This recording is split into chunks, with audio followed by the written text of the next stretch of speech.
असणारे श्री क्षेत्र देवाचे आळंदी परिसरातील हनुमानवाडी परिसरामध्ये आपण आहोत। आळंदीपासून साधारणतः 1 किलोमीटरचं हे अंतर आहे आणि इथून रिंग रोडला सुरुवात झालेली आहे। अनेक वर्षापासून प्रलंबित आणि प्रस्तावित असलेला हा रोड आता त्याला मुहूर्त मिळालेला आहे आणि जवळपास 170-75 किलोमीटर असा पुण्याला पूर्णपणे रिंग असलेला गोल असलेला हा रिंग रोड आणि बहुतेक ठिकाणी याचं काम सुरू झालेलं आहे। आम्ही ज्या डोंगरावर आता आहोत, हा डोंगराचा परिसर जो आहे तो हनुमानवाडीच्या मला असं वाटतं की उत्तरेतला भाग आहे आणि इकडे पुढे आपण बघू शकतात की केळगावच्या बाजूला तो जो भाग आहे खंडोबाचं मंदिर, त्या परिसरामध्ये सुद्धा कामाला बऱ्यापैकी सुरुवात झालेली आहे।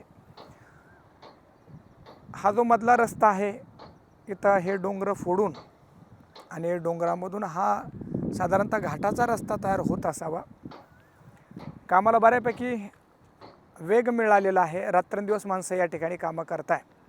आपण बघू शकतात की वर काम करण्यासाठी आणि खालून वर सामान आणण्यासाठी छोटे छोटे रस्ते पण तयार केलेले आहेत। इकडं बाजूला आपण बघू शकतात की या ठिकाणी रस्त्यांची तयारी करण्यासाठी गज पण टाकलेत आणि हा बराच मोठा रस्ता इथं आपल्याला दिसतोय। खाली रोडसाठी गरजेचं सगळं सामान तयार करण्यात येत आहे आणि बऱ्यापैकी कामाला या सुरुवात झालेली आहे। आळंदीमध्ये यायचं म्हटल्यानंतर ट्रॅफिकच्या दृष्टिकोनातून अंगावर काटा यावा अशी परिस्थिती सध्या आहे। कारण इकडून चाकणकडून बाहेर निघायचं म्हटलं तरी गर्दी, पुण्याकडून बाहेर निघायचं म्हटलं तरी गर्दी, इकडून पुलगाव आपण म्हणूया किंवा लोणीकंद फाटा म्हणूया, इकडून बाहेर निघायचं म्हटलं तरी गर्दी। म्हणजे आळंदीमध्ये येतानाही गर्दी आणि जातानाही गर्दी। आणि ही परिस्थिती फक्त आळंदीची नाही तर सर्व पुणे शहराची आणि पुणे शहरालगत असलेल्या सर्वच गावांची ही परिस्थिती आहे। परंतु या रिंग रोडच्या माध्यमातून हा प्रश्न मार्गी लागेलच असं दिसतं आणि साधारणतः या प्रकारे जर काम चाललं तर 1-2 वर्षामध्ये हा रोड नक्की पूर्ण होईल।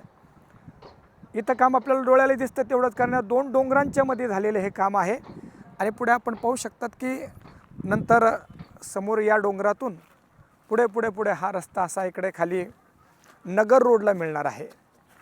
तर हाही आपण डोंगराचा भाग बघू शकता। तिकडं बाजूला संत श्री ज्ञानेश्वर महाराजांचा प्रस्थापित एक मंदिर, गोशाळा आणि बरंच काही मंदिराचाही त्या ठिकाणी विस्तार होणार आहे आणि त्याच्या बाजूला होणारा हा रिंग रोड। तसं जर पाहिलं तर भविष्यामध्ये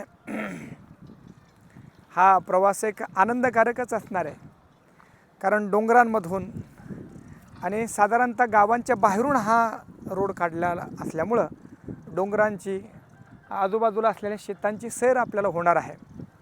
एकीकडे जर पाहिलं तर या रोडमुळं, या विस्तारामुळे सुविधा तर होणार आहे, परंतु निसर्गाच्या दृष्टिकोनातून पाहिलं तर निसर्गाची हानीसुद्धा याच्यामध्ये आहे। कारण हानी म्हणावं तर काय कमी राहिले, इकडं आपण बघू शकतो की मोठमोठ्याल्या खाणी आणि तिथून दगडच उपसल्या जात आहे, भकास या डोंगरांना केल्या जात आहे। तर तसं ते चालूच आहे, परंतु या रिंग रोडच्या माध्यमातून एक विधायक काम होत आहे आणि एक केवळ एका कुठल्या व्यक्तीसाठी नाही तर हे समाजासाठी सगळं काम होणार आहे आणि भविष्य काळामध्ये सर्वांसाठीच हा प्रवास सुखकर होईल असा हा रिंग रोड।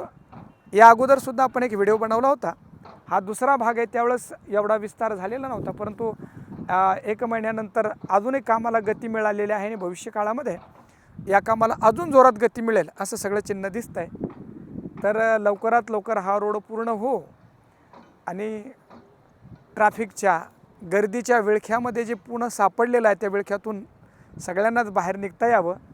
आपण वाट बघूया की 1-2 वर्षामध्येच एकाच ठिकाणाहून आपल्याला नाशिक रोडला पण लागता येईल, इकडे बँगलोर हायवेला हे लागता येईल, इकडं संभाजीनगर, अहिल्यानगर या रोडलाही लागता येईल, अशी योजना या रोडच्या माध्यमातून होणार आहे।